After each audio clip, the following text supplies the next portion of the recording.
In our country, everything we believe it. It's up to you.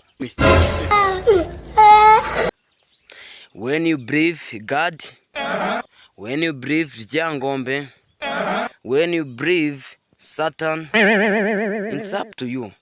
Enough. But the end of the ass, you can getting your reward.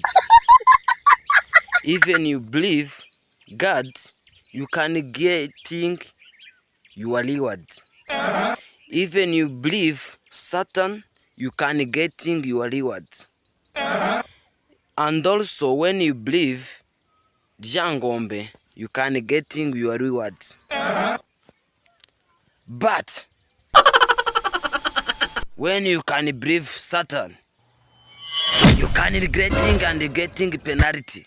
Kasongo yeye Mombali nanga Kasongo mbona wewe